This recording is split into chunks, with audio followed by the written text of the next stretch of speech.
The final word. The final word. The final word. Defensive tackle. Big need now, huh? Yeah, we need it. The final word. We need it. We need it. Right. It's a real need. Yeah, man. So obviously this is something I'm excited to talk about with a super team. Facts. I'm gonna put some pressure on you real quick, DMV. You said you talked to Foots. You said you go try to get him on. Oh yeah, for sure, bro. I talked to him. Yeah, I try to get Foot to him. I try. I'm gonna put that public pressure on you, bro. Yeah. He told me to tell everybody. He said, "What's up, bro?" Oh, That's yeah. what he said. So you know what that means. We gotta get him on. Yeah, let's get him on. Yeah, man. yeah. Put me down, man. We were supposed to do something last week. I got caught up. So yeah, put all the draft dates in one spot. Yeah, I called him on a receiver show. Smoked it. Smoked it. Great job. Great debate. Not debate. What I mean is just great thought. Yeah, man. So I'm excited for that. I know my boy be busy, man. He got 1,000 things going on. So, and it's getting closer to the draft. So, but I know the world would want to see that for sure. OC, what's up? What's up, man? How y'all doing today, man? Good to be in the building. Yeah, What's man. going on? So excited to see you back, bro. Man, it's good to be back in the mix, man. Appreciate the chance to share, man, and talk. My favorite topic, football. Yes, indeed. Yes, indeed. And that we getting ready to do. So, yeah, man. Y'all want me to be honest with everybody? Go ahead, The bro. only way we know. Only way we know how, bro. It's getting harder and harder to do content for the Dallas Cowboys. I'm serious, too, bro. It's getting harder, man. You ain't said nothing but a thing, bro. It's getting but a easier to take some days off. Like, man. Go on the yacht, right? Bro, let me chill, bro. It's just too much. And especially what I'm gonna kick the show off with. Something, man. It's gonna be a little bit of a curveball before we get into defensive tackle. We already talked about it, Tuck. Yeah. So, yeah. The final word. So yeah, man, let's kick this thing off. Let's go, man. Time to get jiggy.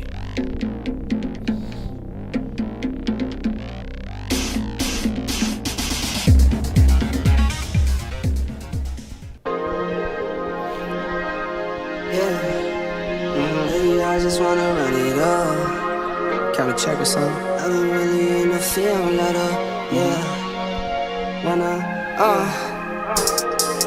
I've been really in the field, let her rush, I let her feel. Lately, I just wanna run it up. Don't need no deals, I make the deal. Have to take it to. And if it was up to me, if it was up to little old me to make a pick, it would probably go a little something like this. Pay the man. And with the Just pay the 17th pick of the 2020 Dallas Cowboys We need some more of that NFL luck, draft, baby. the Dallas Cowboys select They need the wizard. CD in there, Lamb. bro. Oh, Yeah. It might happen again. We needed to, bro. Low key. Yeah. Low key. Yeah. George, what's up? I will move down. The smart thing would be to move down, but the Cowboys historically don't. Boss could be a trade down here with Justin. That's a- We gotta trade. We gotta trade. BossCowboySports and the OC. We gotta is trade. Skywalker. I said this the place to move. We were down. just sitting here talking Now, Justin listen, Fields. I said it. Oh loud my and clear. This is God, the place to the to move down. Go hard, D.A. Lee. go home, go home, go hard, go hard, go home, go home, go hard, go hard, go home, go home, go hard, go hard, go home. Texas, Touchdown like the end zone. Twister. When the circle turn to my home, can't get me out of my zone. Go hard, or go home. Go. I love Parsons as a rush defensive end, right? If you draft him and you put him on the end, turn him into another DeMarcus Ware. Let him rush the quarterback, get upfield, and create damage to the opposing offense. We got the pick. Man, here it is. We got the Go pick. hard. Yeah, this gotta be Parsons. Like, Parsons the best player available. Man, we were killing it. Yeah, these championship rings on my hands now. In my head, I'm top 10, yeah, that's hands down. You a squad, now you're looking man down. Funny how foes turn to friends now. So the Cowboys just selected Jake Ferguson with pick 129. Hey, I'm good. I didn't I want, love baby. the pick. I love the player. I know that a lot of people will say that this is probably a reach. This is about where I had Jake Ferguson. Really solid player from Wisconsin. He can do all of it. He can block. He can run routes. He can actually make people miss in the open field. Referee's car like a target now. Filling up beneath product again. DMV, as time go by, you gonna look smarter and smarter and smarter. For real, bro. Yeah. I think you gonna be way right on that. Go hard, go home. Go hard, go home. Touchdown like the end zone. Big time. When the circle turn to my home, can't get me out of my zone. Go hard, or go home. Go hard, go home. Let's go. Oh, okay. I thought the OC. All right. So, I said I was gonna kind of kick it off with a curveball. I just want to kind of talk about this real quick and just get y'all perspective. I heard something that disturbed me. I thought that don't laugh, Tuck. Don't laugh, bro. Don't laugh. I really did think this was just talk about Dak potentially wanting out to go to the Raiders, but from a very reliable source, I believe it's some meat on that bone. Obviously, I don't know for sure. You know, we all develop our sources. But I want to get y'all take on that. Like, what's y'all gut feeling if Dak was to leave? What would be the future with Trey Lance and all of that? I'm gonna start with you, OC, and we gonna go around the circle. Yeah, this is very, very intriguing. And unfortunately, I would not put this past the Dallas Cowboys. Do I think that this happens? I don't think that this happens, before the draft, maybe after the draft, if something strange happens. I think it would have to be maybe 2 to 3 first-round picks, just a bunch of picks and a couple first-round picks, not first-round picks, second or third-round picks, with those 2 to 3 first-round picks to make something like this potentially happen. But, from our sources and a couple of people I've spoken with too, that know some folks and know folks, Dak's very unhappy based upon the disrespect. And it's not just money, but it's how he's been treated through these contract negotiations. And so I don't think that it will happen anytime soon. I think maybe after the draft. I don't think it happens overall, just to be honest with you. But I think that if it did happen, it'd be somewhere not too far after the draft. That's my thought. What's your thoughts on the Tuck? I just tagged you in the tweets, man. But I've been trying to get Dak to Vegas since 2021, man. And that's true. From me. You know what I'm saying? Because I got numerous tweets about getting Dak to Vegas, man. I even did a mock draft I was looking at right now. And people was like, "Where'd you get those picks from? What do you have?" Because I sent Dak to Vegas. Right? Yep. I feel like it's the open opportunity for him to go. It's a place that I think he will possibly remove his trade clause. It's a new opportunity to play with their coaching staff. You got Devontae Adams out there. You got some talents already out there in Las Vegas. It would be the perfect fit. So, I understand. If Dak wants out of Dallas, which I personally don't think he does. I don't think he does. But I can see him being frustrated because enough's enough. You know what I'm saying? It's like, damn, what else do you got to do? You know what I'm saying? Like, you take the disrespect. You did it in 2020, after you broke your ankle. And, it's like you always have to prove yourself. And I just feel like from Dak's standpoint, we always want to be a place where we're valued. You know what I'm saying? Like, we always want to be in a place where we're valued. And I just think the Dallas Cowboys just haven't shown that, right? It's just like, you went out there, everyone criticized you for having these interceptions. But what do? You have your best season known to in your career, right? So you proved everybody wrong, but he's always having to press, always having to fight. And sometimes it wears you down. So I think the Vegas Raiders would be a good fit. Now, unfortunately for us as Cowboys fans and content creators, it'll be trash for us, you know what I'm saying? Because it's going to be a full rebuild. And the way things are looking, the NFC East, Washington Commanders might mess around and get Jaden Daniels or Drake May, however you want to slice it.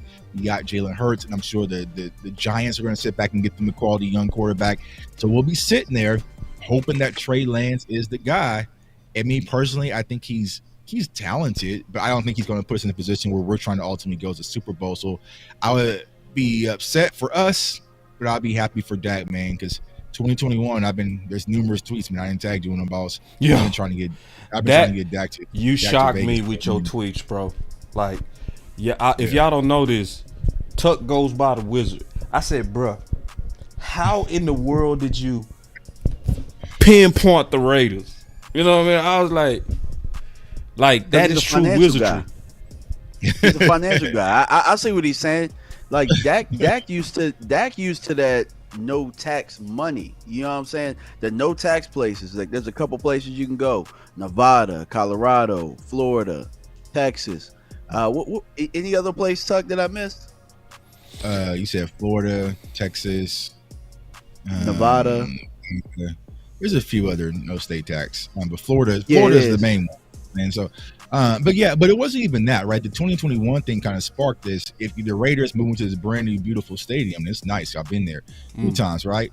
What better way to sell it than having Dak Prescott come and be your quarterback? And I got a lot of good friends who are, Raiders fans. I mean, we would take Dak in a heartbeat. Like, so Dak will be appreciated, like really appreciated at other teams, and I think, and I said this to you, boss, on the phone, but I'll say it publicly. I feel like for Dak to be in the same division as Pat Mahomes, and Justin Herbert, to be able to play against Josh Allen and Lamar Jackson so much more frequently, that will kind of skew a lot of the hate. Because I said it today, I feel like there's a lot of AFC bias when it comes to the quarterback position. So if you go out there, let's say for the instance the Raiders, if he just beats Pat Mahomes twice, Raiders fans is good with that. You know what I'm saying? Like, if he comes out there and beats Pat Mahomes in Arrowhead Stadium, Raiders fans will build a statue for Dak Prescott. So it's like, for me personally, I want Dak to be somewhere where he's appreciated and loved and valued. And unfortunately, y'all, it's just not in Dallas. Like, how many more years can we fight these battles and slanders and all sorts of the hatred from the fan base? Unfortunately, since we're a part of it, the fan base needs to get what they deserve, and that's the Dallas Cowboys without Dak Prescott. We're just gonna suffer from it. But speaking of that, let me pass this to DMV real quick. My boy Eric Thomas, I think he, laid out some topics. He's a loyal supporter of BossCowboySports. I respect his thoughts. He said the Cowboys should also be unhappy based on disrespect. Dak ain't winning, and it's disrespectful. He also said, oh God. He also said, I'm respecting it, his voice mattered. He said, it's funny how y'all keep thinking Dak is constantly being disrespected. I wish someone would disrespect me with top of the market money. What's your thoughts on that, D? Quite frankly, bro, it's a business on both ends, right? So we're not getting the results that we want. So I get it. We're frustrated. We're frustrated as a fan base. But at the same time, my GM ain't on the line the same way. You know what I'm saying? They getting hand over fist money. So if you feel like Dak is disrespecting the organization, our ownership, our front office is disrespecting us fans for spending our money on them for not winning. Because this problem has been in place for longer than the 8 years that Dak Prescott has been the quarterback. Yeah, what's up, Rome? We have to look at it that way. I don't think that Dak has been disrespectful to the organization. He's been a class act. He's done everything besides winning the playoffs. He's showing up. He's doing, he's putting in major work. The man then built a football field at his crib to invite players over to do extra work. You know what I'm saying? Like, he's one of the top quarterbacks in the league. There's nothing disrespectful about that. And to go back to the point about the Vegas thing, the reason that I don't believe that the Cowboys would do it is, and we'll talk about it a little bit later, but the top 30 visits, the combine visits, they're not talking to any quarterbacks. So Trey Lance, we can say Trey Lance all day, but in all actuality, youth is youth in this draft. They're not showing you anything that they're looking at any of these quarterbacks. I don't think local day is enough for you to evaluate a quarterback, and they kept that list away from us. Combine, that's a way to evaluate your quarterbacks. Your 30-day visit, the workouts. Nothing indicates that they're even looking to move the quarterback. Which in my case, if you're gonna do it, I feel like you need to be looking at quarterback, but maybe that's just me. Here's my pushback for his comments, right? The reason why we're sitting here in April 11, 2024, talking about paying Dak Prescott is because the Dallas Cowboys disrespected Dak Prescott by franchise tagging him twice. We could have been moved on from Dak Prescott if they felt like he wasn't the case. They drug this situation out. They played these games, so now they have to play the price. So all these people act like, well, Dak has given you a lot more than any other quarterback on the Dallas Cowboys franchise other named Troy Aikman. And I didn't hear no complaining, and I'm not going to listen to no complaining right now, to be honest with you. Listen, man, I must just jump in and say this. And this is aggressive, but it's true. The Dallas Cowboys, man, they are treating Dak Prescott like Ike used to treat Tina Turner, man. Like, talented, right? But in an abusive relationship. Beat you, slap you around, but go sing. Don't pay you, talk about you, take shots at you in the media. Go win us some playoff games, boy. You better get to the NFC Championship, boy. We gonna go as far as you take it, boy. Oh, you saw how far we got? Oh, that was how far Dak Prescott took us. Yep. Well, then, if I'm that bad, then break up with me, divorce me, go get you another woman. Oh, no. I don't know about all that now, because we know you got talent. We know you got some talent, so we go ride you and get all the talent out of you, but we go disrespect you and treat you bad all at the same time. This is that Ike and Tina relationship, and eventually what's going to happen is that Dak Prescott's going to have to force his way out, get paid, or somehow rehabilitate the organization so that he's treated better. This is just it's a bad, regardless of if they pay him or not, if he stays or not. As things have progressed through the years, it's an unhealthy relationship as it relates to how they treat Dak Prescott, and I'm solid on that. So I also heard it's about 4 picks, right? You go at least get 2 first rounders out of that. My thing is, if it's 2 first rounders in this particular draft and it's Trey Lance, I know me and you already kind of disagreed on this, OC. I would give it a chance. I would be upset for a second, but I would give it a chance. Because I would feel like what they're going to do is they're going to try to be right, and they're going to really help Trey Lance like they should have helped Dak.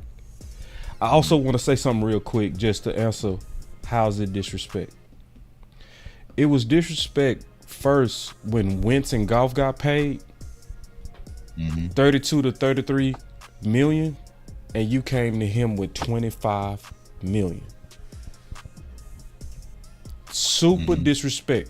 Now, it was disrespectful first because we all know he was drafted with Wentz and Goff. Everybody's going to compare themselves to the people they was drafted with. If you ask Tom Brady right now, he go tell you everybody in order that was drafted before him. Because on a personal level, that's how they see it. So to say those guys' teams gave them 32 and 33 on average, but we see you as 25, even though you clearly had way better numbers. And that's just the first contract. That's clear disrespect. The second thing that's clear disrespect, I want to challenge anybody to go find me any franchise quarterback in the last 10 years. I'm going to give you 10 years to find me one where you see they front office talking about them. Find me one. I give you 10 years to find me even one. You're not going to find it. You're not going to see nobody, no owner say, didn't I tell you we going to go as far as Dak take us? And how far do we go? It's not going to be one. Matter of fact, I'll give you 20 years. So I'm not surprised because a lot of times we notice, all of us worked in corporate America. A lot of times people don't leave because of money. Right. What's your thoughts on that, Tuck? Yeah, you're 1,000%. You're 1,000% right. It's about the culture and the work environment. And do you feel value? A lot of times when people leave companies, it might be for a slight pay raise, right? But you had a boss that was constantly down your back or didn't believe in you and different things like that. Like, it impacts your overall performance. You know what I'm saying? So it'd be nice to say, Lord, Dak, you went out there last year, you earned the contract, we're going to pay you. Not just for Dak, for any other players. You know what I'm saying? So it's just these situations where the Cowboys always have to muddy things up. And I think my guy Rome, asked about that on Twitter today. It's about these negotiation leveraging tactics. Right. So to answer your question, boss, I would side with you about trading Dak to get the picks now, because y'all not doing nothing to go in for a championship anyway this season. Right. So I'm saying, but might as well just tear the damn walls down and get your picks. You know what I'm saying? And right. We all going to take Dak Prescott or not. We going to take our lumps on the chin. You know what I'm saying? Yep. So that's just what it is this season. So go get the picks. And here's my thing. Go get something that you're going to be able to get a value, because next year you're not going to get nothing when he walks. If you don't sign him, he's going to walk. Yeah. I just think, like, yeah, if you have the opportunity and the Raiders are interested and that's the price market, you go do it. But don't do your typical cowardly Cowboy stuff where it's a third round pick in the first or something like that for the quarterback because you just want to get out the contract. No. You go out there and actually get value in return for Dak Prescott.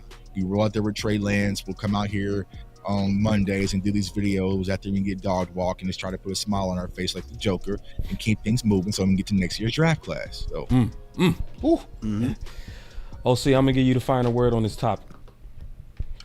Yeah, man. I mean, at the end of the day, man, if Trey Lance is the starter, it's going to be good, it's going to be bad, and he's going to get the reins. They will give him a lot of support. However, you got to look at this as if it's his rookie year, because he got short-circuited in San Francisco with an injury when he really wasn't playing that bad, but lost it to Purdy. He was out, and then they didn't like what they saw, or they wanted to secure Purdy, and then they let him go. So you're going to have to look at this like his rookie year if he actually gets to start.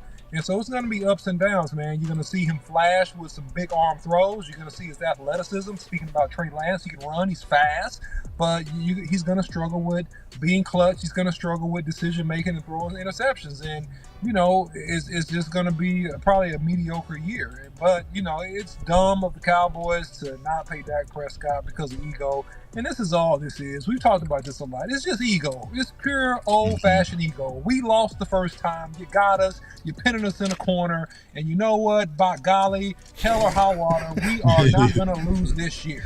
We're going to win. And win everything but the Super Bowl. But, go ahead. That's why I asked y'all, what does Trey Lance do right now currently better than Dak Prescott besides just be cheaper? I got an answer. He just run. That's about it. I got an answer. He can run. Can he? Do we know that? Athleticism. He coming off an injury. He coming off an injury.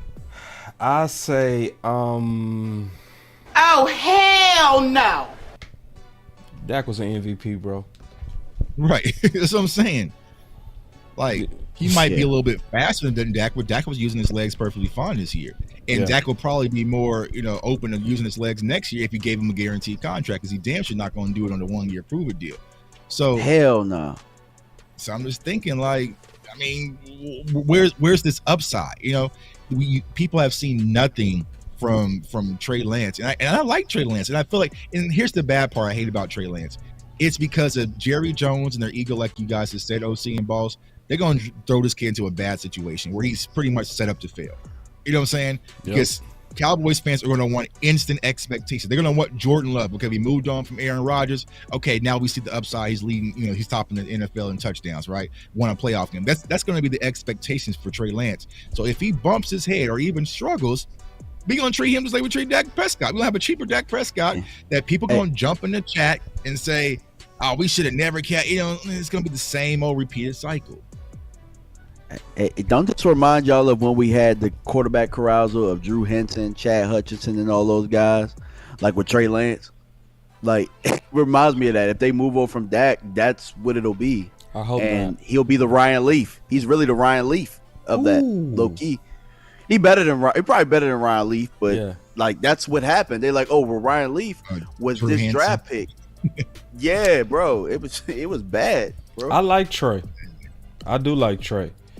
And I said this to the OC. If we was to trade Dak and get 4 picks, at least 2 first rounders, right? Mm-hmm. The mature thing to me will be support your team and wait it out. They go load them up.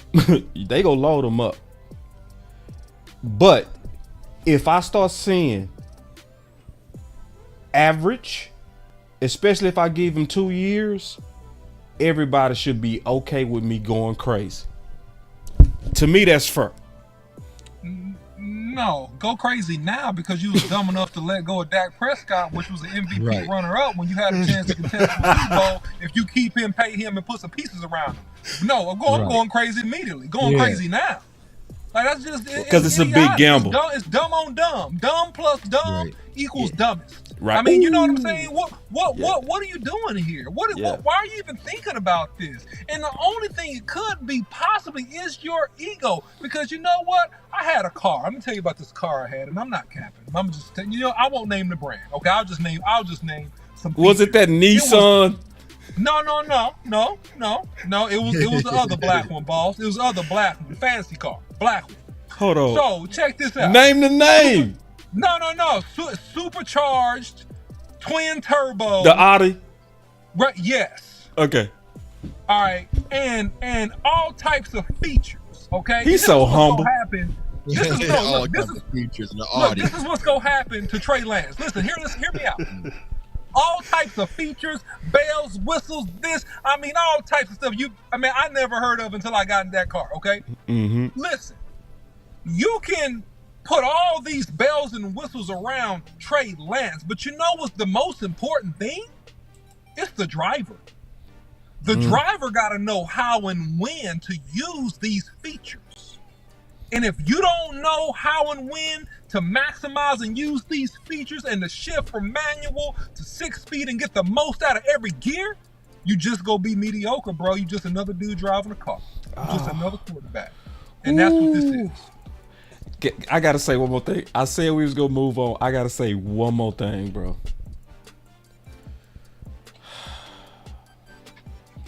The sad thing is if this trade happened, especially if this trade happened within the next 2 weeks before the draft, we never saw the upside of Dak going into year 2 of this offense. A lot of people don't factor that in.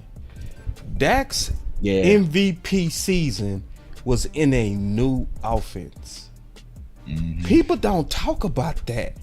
That's basically like being an MVP candidate, and it's like you're a rookie again because you starting over. New terminology, new feet work, like everything was new. And he's still, so it's almost like all of us expect a year 2 upside with all rookies, right? It's a natural expectation because of the trends of seeing that year 2 jump. So to see him as, I call him the MVP. Why? He had way better numbers than Lamar. Lamar got that because of his team success. But the guy that actually had greater quarterback success was clearly Dak in a new offense. If they goofy enough to move on, that's why I'm starting to ride with you, OC. I'm starting to ride with you with being instantly angry, right? Because we would never see the year 2 jump that you should expect with a guy going into the same offense. So and to speak on that, boss.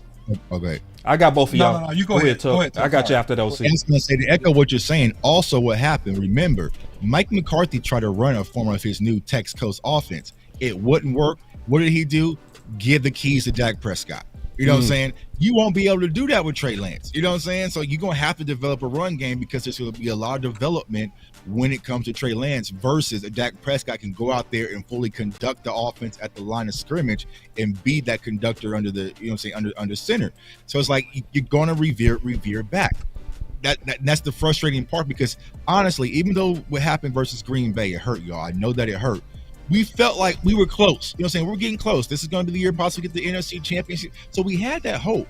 If you tear this down and get rid of Dak Prescott, we go back to ground zero, y'all. And it's not going to be an instant fix. We just got rid of Dak, plugged in Trey Lance, and now we're at the Super Bowl. It's not going to work that way. It's not going to work that way, unfortunately.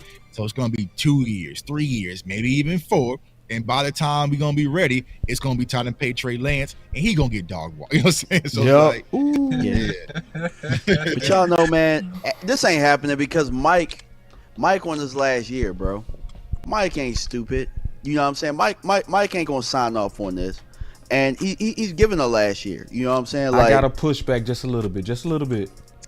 Yeah. Did Mike McCarthy even know they was going to get Trey Lance, DMV? That's a good point. He did not. He See didn't. What I'm saying? But my whole point is nobody in the scouting department is looking at any quarterbacks. Now I get it. You got Trey and you got Cooper Rush, but to keep this fan base, because that is a part of this, the business aspect of it, right? Being able to make sure that the fan base is spending money because that counts more than winning to them. You make this trade, even with the draft picks and stuff like that, bro, they're going to take a hit financially, especially with everybody having 1-year deals. I just can't see them going through with this. I think it's just GM lying season personally. Oh, well said. I got to OC, I know you was ready. Go ahead. I know I was just for the cut in. You good? Because I got something. Cut in. All right. Bro. Check this. My boy Amp. Very fair. Shout out to all the content creators in the house. Big Time, Rome, Amp. I appreciate all the content creators, man, coming in with their contributions. And I got you too, Rome. I got your comment. He said, I love Dak, but devil's advocate. What happens when film catches up to the new Dak? It ain't gonna catch up. And this is the reason why I believe it ain't gonna catch up. Because to believe that the film gonna catch up to Dak is to believe that film caught up to the West Coast. Right? The West Coast has been around forever. Right. You feel me? It's how you perform the West Coast. You know what I mean? So it's no catching up on the West Coast. If it was a solution to the West Coast, they would have been, had a defense to stop it, So I don't think the amount of film is gonna cause people to catch up because I believe Dak execute the West Coast at a miraculous level, to answer your question. And then I want to jump in real quick on Rome because he asked a question directly to me. He said, boss, why do you think they're going to load up around Lance? What evidence have they shown to make you think the Joneses family build around him? I don't see it, bro. The ego is the evidence. That's the evidence. That's why. Like, and I've always said this. I've been saying this. I've been doing content with West, right? I always said go to a place to where they bet on you because they go always do everything to be right, and never work for a company where they bet against you because it's gonna be the same thing. They gonna do everything to be right. So if they bet against Dak, which Big Game James been saying forever, they don't like Dak, they don't believe in Dak, you can see it in the treatment. So the fact that you skipped over everybody, you skipped over your scouts, you skipped over your head coach for Trey Lance, that means y'all want to appear right because y'all gonna have to live with this. So in my opinion, that's why they would invest. Not logic, ego. We got 71 likes? Oh, no. It's all good. Lurkers. 1,000% what you said, right? And I just got just a couple things to add, and I'll be quick. Anytime the Dallas Cowboys believed in a quarterback, they put weapons around him. Let's go back to Troy Aikman. We got a couple Hall of Famers out of that. Let's go back to Tony Romo. They even brought T.O. in here. Anytime they believed in a quarterback and they wanted to help the quarterback, they put weapons around that quarterback and they left them there. Now, here's what the Cowboys should learn. And people talk, just to Amp's point about the West Coast offense, and this was goes out to a tweet that Jay Tuck put out earlier, which is a great tweet about the Cam Newton interview, and something Cam said in that interview, which is powerful. He said, all these athletic quarterbacks, you think they don't know how to read a defense? You think that year after year, they throw complete touchdowns and scramble, and you just think they're dumb? You don't think they know nothing? Look, Dak is good enough. He's 10-year pro. He's been beating defenses at this point for a while. He's good enough to beat a defense. He's good enough to read coverage. He's plenty good enough to make adjustments and check out of plays. Don't fool yourself. You know, and that's what people really don't get. But here's the greater point that I was going to get to earlier, is this. Is that every single time the Dallas Cowboys, let me be the voice of reason for any influential person in the executive office, front office is listening. I hope you're listening. Every time you've bet against Dak Prescott, you've been wrong. Can I hit a button on the net? Yep. Just real quick for effect. Go ahead.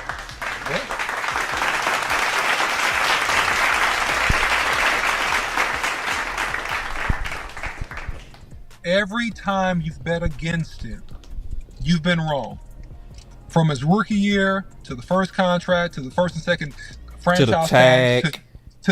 To all everything you've done, every time you've betted against Dak Prescott and backed him in the corner, you've been wrong. And this will be no different. You're gonna be wrong again.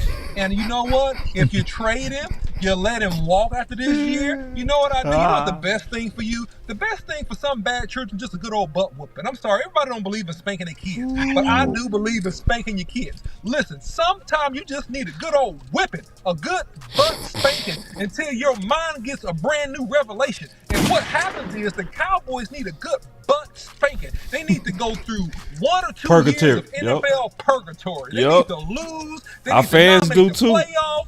They need to get embarrassed. The stadium needs to be half full. And then all of a sudden, you'll get a new revelation and realize that you are not the smartest person in the room. And you cannot break all of the rules. You cannot go against common sense, structural football, team building, organization tools, and be successful. That's what the Cowboys need. A good old-fashioned butt whooping. That's not the OC.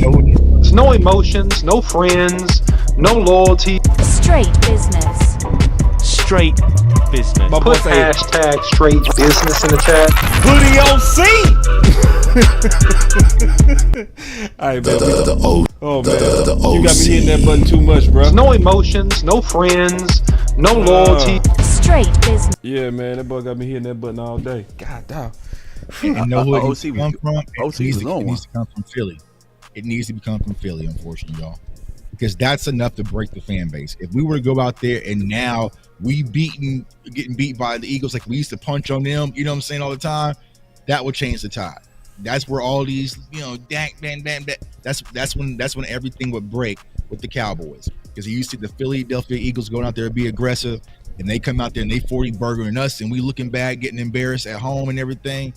That would be so. I 1,000% agree with OC, because the biggest problem to the Cowboys is they've never been trash, but they've never been good enough to win it all. They've just been all right. You know what I'm saying? This is gonna be all right. You know what I'm saying? So long as they are all right, they're gonna keep fans for watching. They'll be all right. You know what I'm saying? And honestly, the Dallas Mavericks were the same way. You know what I'm saying? Even with Dirk, like they were just all right. You know what I'm saying? A good team. What wasn't better than the Lakers, but it was all right. And then finally, one year, you know what I'm saying? Things broke, and they got Luka, and things changed. You know what I'm saying? Like things kind of changed. So it's like that's the problem with the Cowboys, because they picking at 12 and 13 and 16 and 17, and maybe they get lucky here and get a Deron Bland here and there. But nah, watch how quickly. And I know we're gonna watch how quickly Dan Quinn turns Washington around.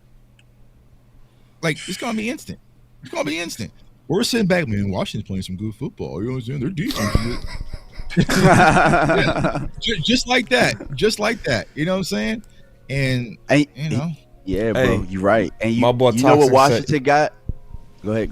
Read. It's gonna be quick. It's gonna be quick. He say they still go sell tickets, bro. I'm gonna be honest. I think Rome can fall. We saw evidence of it. Mm-hmm. We saw evidence of it. Remember, it's bad right now, though. Right. It's what. Remember, they got rid of Amari, right now. and we came out and we looked bad versus Tampa. What happened to the ticket prices, Tuck? Yeah, they plummeted. Plummeted. I mean, honestly, even last year, the ticket prices plummeted in the playoffs. You know what I'm saying? Rome can fall. Paying for $35. And so just kind of hearing some of the tea leaves, what's going to happen is, just from a season ticket perspective, right? Someone like me, I wouldn't get season tickets in a bad year because, one, I don't want to go to the game, and two, you can't get a return on your investment. So that's the people who just go to games and buy tickets and, you know, sell them to whoever. You won't be able to do that throughout a bad Cowboys season. So think of it like the stock market, right? So that's why things would drastically change if the Cowboys are winning 2 games and 3 games and 4 games, especially if it's due to the Cowboys front office being idiots and trading Dak Prescott. Yeah, I think it could actually fall. Now, will it fall enough for them to hear the impact? It would take a lot of work. You know what I'm saying? Because here's the problem with that. If Cowboys fans don't go to games, well, these Ravens fans going to buy tickets to come watch us get beat on in our nice, pretty stadium. You know what I'm saying? So, like, it's always going to look field, but it would kind of send an echo chamber to Jerry and Stephen Jones, because that's what they care about the most. They don't care about the production on the field. It's the bottom line. They want them tickets filled out. They want them ratings. They want them primetime games. Now, if we start getting flexed out from Sunday night and all that, then now starts seeing the ripple effect. Real quick, can we take one pause before you go DMV? Just one more. 242 people, 105 likes. So I know people starting to come in, and I know y'all support all the channels. It helps when people come in with a like. It just helps because then more people go see the content. You know, I know we got a lot of people attention on this subject and it's interesting. Take a pause and just hit that like. Go ahead, DMV. I didn't mean to cut you off, big dog. Yeah, and I was gonna tell you, bro, the biggest way that I can tell that things are really bad right now is, you know, I'm a draft guy. I like doing the draft film and stuff like that. Like, Cowboys fans are really not excited about this draft. They not like we normally are. It's 2 weeks before the draft and everybody numbers down. Right. Yeah, bro. Yeah, look. That that's don't exactly happen. What I was gonna say, bro. Never, not during this time. Nope. Because we're a draft. It's fan supposed base. to be. Yeah, it's right. Yeah. Mm-hmm. Rome can fall. Look. Yeah, it definitely can. And look, Green Bay beat. I don't know what. They beat the life out of this fan base. They didn't just beat the life out of our team. They beat the dog snot out of us as a fan base. Like, bro, we're at the point now where we're ready to tap out, bro. Like, like, we tired of this. Every day I feel like I'm doing a video, an 8-minute video every day talking about how bad the front office is. And I feel like I'm saying the same things over and over. Like, I'm like, damn, didn't I just talk about that last week? And and the new news that keeps popping out, like, look, I'll be honest, y'all caught me off guard with the whole Vegas trade thing. Like, that caught me. It was definitely a curveball, but I'm so numb to it now that, like, OC was upset. I'm sitting here laughing, dog. I'm the Joker right now. I'm laughing at stuff I'm not supposed to be laughing at. All this stuff is funny to me at this point, but that's all I wanted to say. Like, look at this. Things are really bad right now. It's really bad. I've never seen it this bad. Me neither. Like, all right, let's go. Let's talk about what we're here to talk about. Yeah. Point, you know what I'm saying? Like, yeah. Defensive tackle. So with defensive tackle, it's a true need, right? Because we not only lost Neville, we also lost Hankins, and we know Mozzie is gonna be out 4 to 6 weeks working on his shoulder, right? That makes defensive tackle low-key crisis. So this is something that, you know, how did you say, and we see y'all super chats, man. We go get to it, I promise y'all. And I appreciate it. B-Bird, all of y'all. I see y'all coming in with the super chats. We go definitely take them. Yeah, it's a crisis. So obviously I think I want to talk about first the guy that's kind of been in the news and just kind of get y'all perspective on that. OC, you've been in the backup for a little while. Let's get you back up in here, big dog. What's your thoughts on Sweat? And then we will go around and just kind of talk about everybody's thoughts on their picks and guys that they highlight and think they can come in and maybe help. Yeah, I mean, he's a big, strong, heavy individual that played in the Big 12, and I think he would help you from a one-gap perspective initially. I think that he's going to need a year to, and this is no disrespect, to get just a little bit stronger and leaner to be able to truly two-gap it and hold at the point of attack versus veteran and really good offensive lineman. I think that he's a good, intriguing, heavy prospect. I would love to pick, but I don't think he's going to be there for the Cowboys. I think that they're not going to go, D-tackle with the first pick or the second pick, in my opinion. They would have to go probably first pick to get him. I don't even think he will be there at the second pick. Good, intriguing prospect. Okay, go ahead. I think he'll get by the Cowboys.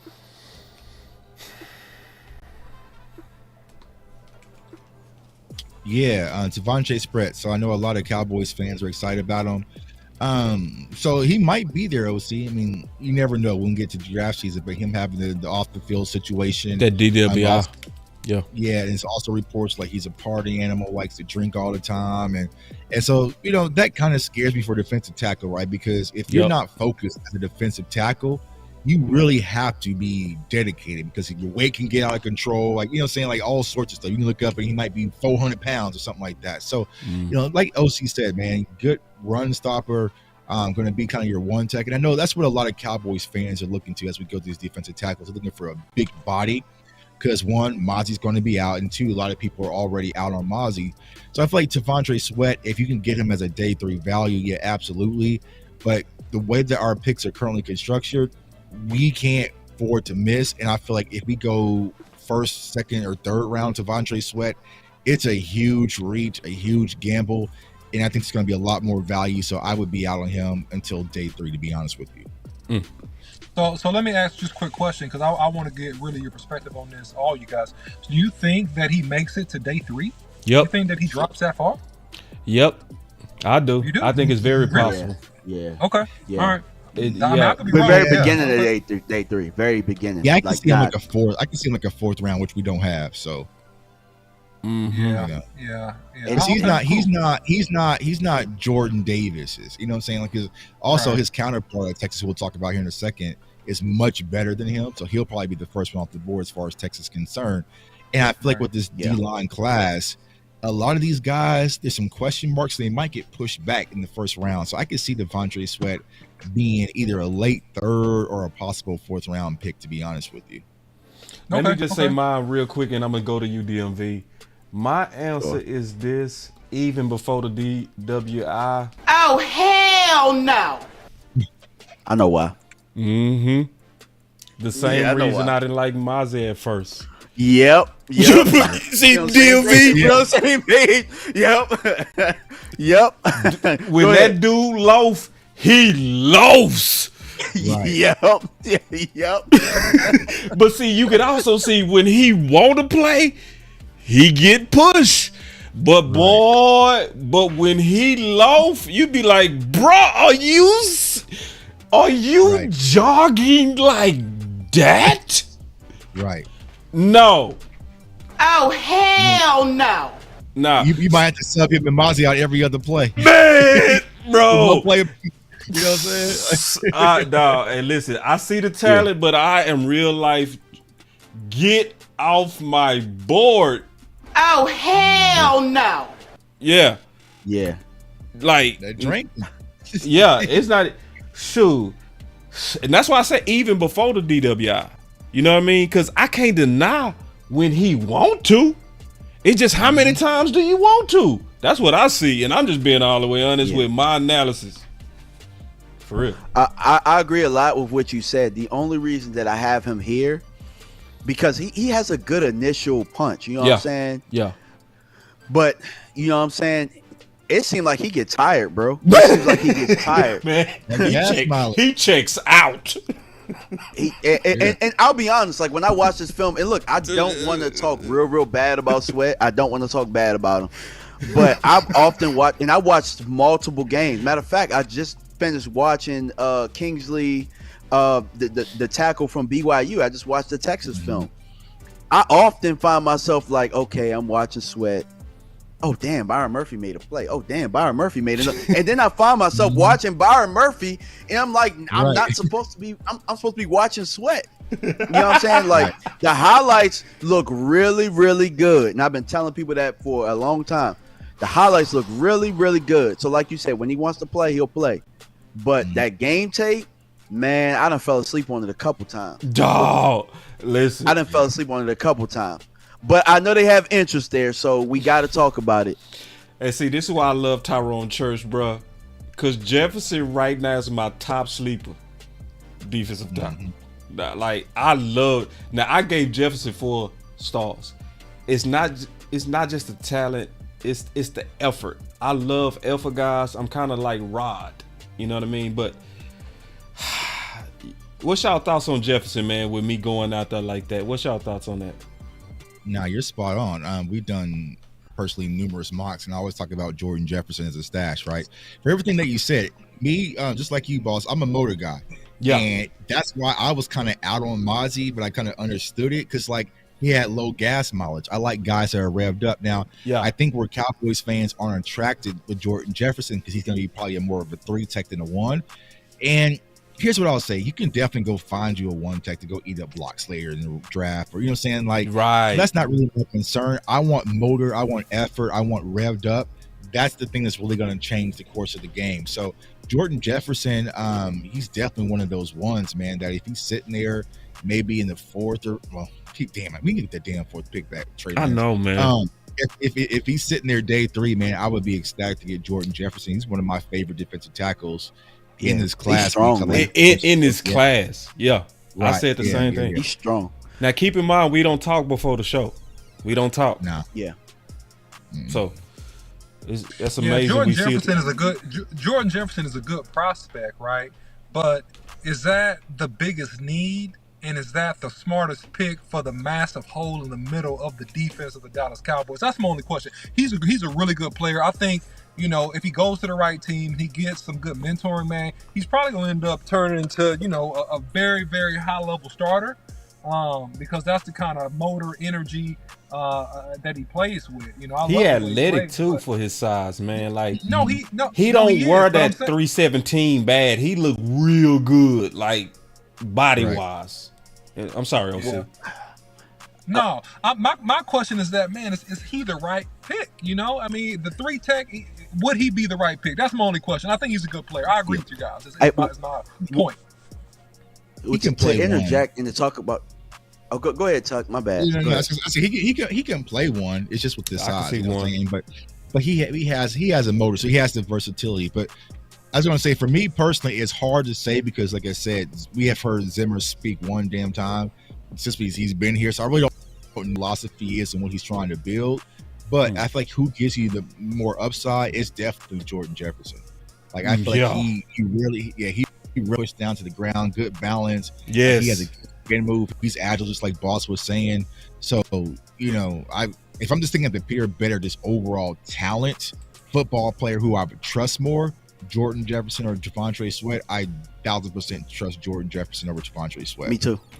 What's amazing, when I look at some of these draft ranks, bro, they got balls like Sweat a lot. Well, I think it's because he's the best in this year's class. You know what I'm saying?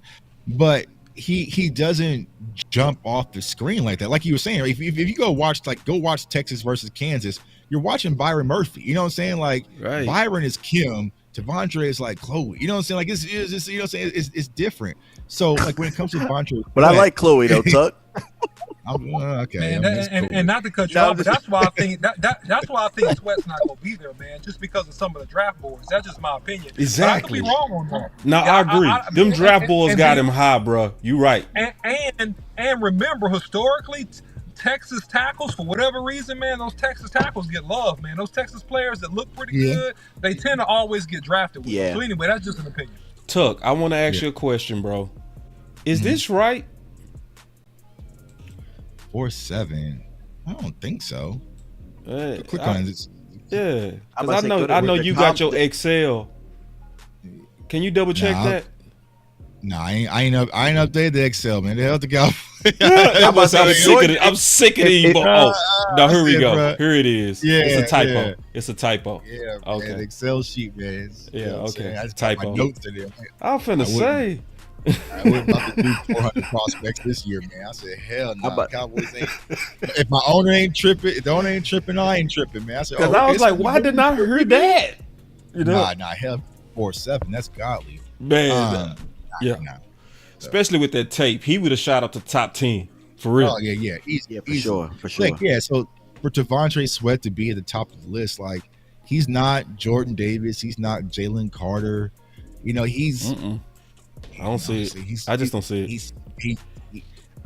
He's a little bit more disruptive than Mozzie was, I would say, if I could compare the two. But if they were in the same draft class, I mean, they'd be right by each other. You know what I'm saying? It's just.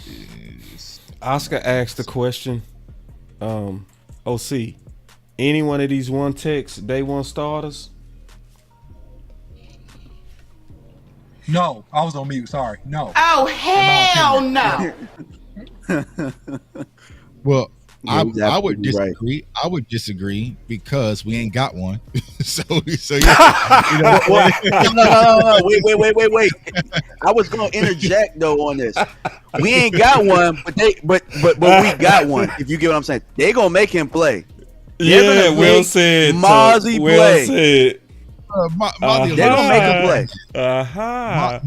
Mozzie coming off of shoulder rehab for 4 to 6 months. Man, bro, we threw Michael Gallup gimpy ass out there, and he had no business out there. Terrence Steele, we threw him out there gimpy. Oh no, Mozzie, you better hold that damn shoulder together and get your ass out there. That's what's about to happen. You better be looking at a 3-tech. We better be looking at a 3-tech because Mozzie taking these damn snaps, and they're gonna make Zim work with it. Oh, hell no. So what I've heard through the grapevine that Zimmer is very high on Mozzie. I'm like, all right, bro, that's gonna get your ass fired. But okay, cool. See? I told you. Company man. You took the words out of my mouth. I was saying this boy on some company man stuff, bro. Yeah. Oh yeah. I can make you work. Yeah. That's what I'm saying. You ain't heard nothing. I love. Boy, so happy he got a job, bro. Yeah. I'm telling you. Oh, he's just so happy. Boy, he ain't did an interview since. You know what I'm saying? But he's got our only free agent acquisition of the year, man. So Keystone, we already talked about Jordan Jefferson. It's funny how Jordan Jefferson keep coming up, bro. How do all of us see the same thing?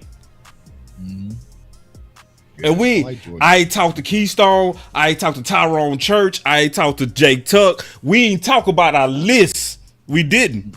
And Jeff, you know what that's telling me? These lists are wrong. The people that's looking at these films, we all keep seeing one guy pop. That's Jefferson, bro. That's real talk. See, this how you know when people list are way off. That's why I say you got to do your own list. You know what I mean? I gave Jefferson 4 stars. He was the only DT I gave 4 stars. But anyway, you about to be mad when Jordan Jefferson ass in Kansas City. Here we go. Yeah. Here we go. Yeah, McKinley Jackson, bro. They like him, man. He look like a bowling ball out there, don't he? I love him. Yeah. I definitely love how, you know what I'm saying, he plugs the gaps like OC was talking about, 2-gap player, I believe. So I don't think that he's a day one starter. Yeah, developmental. But where he's gonna get picked, he's definitely gonna be a depth piece. Yeah. I think that, you know what I'm saying, from what I've seen and from my research, he did a lot of A-gap and B-gap stuff. You know what I'm saying? He kind of split the snaps for both the last 2 years. So that was intriguing to me. 235 in the A-gap, 179 in the B. So yeah, 50-50. There you go, Tuck. This will be your backup to my. Oh, y'all got Tuck. Man, I did some of my Excel sheet. You also got some of my Excel sheet. God dang, Tuck. That might know the percentage of the gaps. God damn, man. Yeah. But and I got my own Excel sheet too, bro. I got my own. So he was a combine formal visit. He a 30 visit too, right? Yeah. So I don't think was he a 30 visit. He I might think have so, been. bro. No. Hold on, let me double check. I don't think it was a 30. I don't think he was a 30, He on this list, bro. but he was on the Senior Bowl. Look, He was at the Senior Bowl too. So that's one of my hot prospects. Like, Okay, yeah. hold on, let me see. yeah. Oh, okay. He on there. No, that says combine. That's the combine. Oh, T30 means yeah, but still though, they saw him at the combine and he was at the Senior that Bowl. COM is they combine. might not have needed. yeah. Okay, my Yeah. bad. So he was a formal interview at the combine. Yeah. They talked Yeah. to him. Mhm. Yeah, Gotcha. for sure. Yeah, but I'm saying, like, how much do you really need, you know what I'm saying, a one technique to really see them, especially when they're going to be at the lower half of the draft anyway. And you had everything you needed to see out of them at the Senior Bowl. You know what I'm saying? So I think that McKinley Jackson is definitely somebody of interest on their board. And if he somehow is sitting there in the 6th round or something like that, 5th, 6th round, I think he's definitely a guy that they pull the trigger on, or they could pull the trigger on. That's my thoughts. OC, what if Byron Murphy foul? Fall where? 24. No, don't do it. Is my opinion. No, get a veteran, one technique that can come in and play immediately and absorb some punishment from a guard. That's what you need. He's an intriguing prospect, but he's not the big. You need offensive line depth, guard tackle, center. You need one of those type picks. But he's an intriguing prospect, and at the end of the day, these guys need time to cook, man. And he's a good prospect, but don't come in and expect this guy to make All Pro, and be some significant, magnificent player for you when you don't have a rotational one tech behind him or a supplemental, very good 3 tech behind him that can really get the job done. Even Jalen Carter, he had ups and downs. He was decent, but he had ups and downs. He wasn't that guy coming in year one, and he was way better than this guy. So it tells you the pattern of a 2 to 3 year developmental plan to get into a man body, get on an NFL diet, and get them big money steaks and nutrition into your body, which is going to help you really boss up versus guys that have mature muscles and that are 30 and 28 years old. You just not going to come in off a college campus ready to deal with these grown men like that. Very few people are. One recent guy of note will be Ndamukong Suh, but he was an exception in terms of power. Another exception is a guy named that just retired, Aaron Donald. He was an exception because of his explosiveness, his get off, and the maturity of his technique at a young age. But those guys are, J.J. Watt was another one. T.J. Watt was another one. Those are exceptions. And these guys, none of these guys. Oh, see, I might want to fight you, bro. You making an excellent case. You throwing some good punches.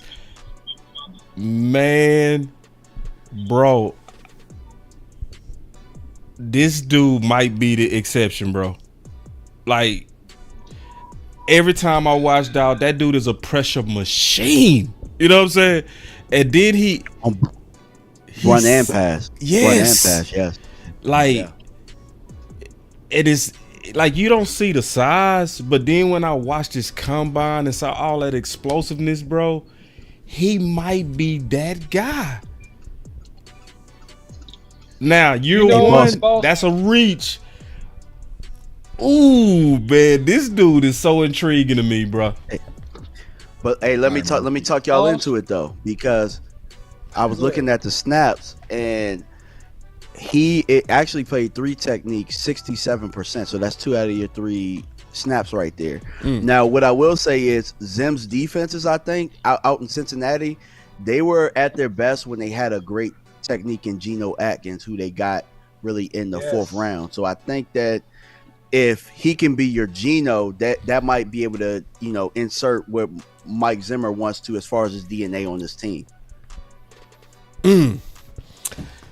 All right, man. I got a couple of more, man. Let's keep going, bro. I got some more here. Let me see. Tuck. What is Boss thinking? Yeah, man. My guy Kingpin Fist, man. I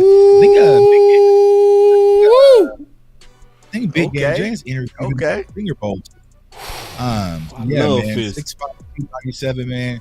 But Fisk is. Did I do a film breakdown on him? I think I did. I don't know. I did something and forgot. But when it comes to Braden Fisk, man, he is going to be your lunch pail guy. Yeah. You ain't got to worry about his motor. You ain't got to worry about him loaf. There's no loaf in Braden Fisk, man. And he's explosive too, bro. He explosive. Yeah, explosive. He's very quick. He has a high motor. He's hard to block. And, man, he brings it every day. Practice day and night. Like, he's one of those ones. If you really want to watch a game of Braden Fisk, I always tell people, go and watch the Florida State-Louisville game when Jordan Travis was out. And we knew if we lost the ACC championship game. Louisville's one of the highest scoring offenses in college football. And we knew if we let them score with our third-string quarterback, our season was over.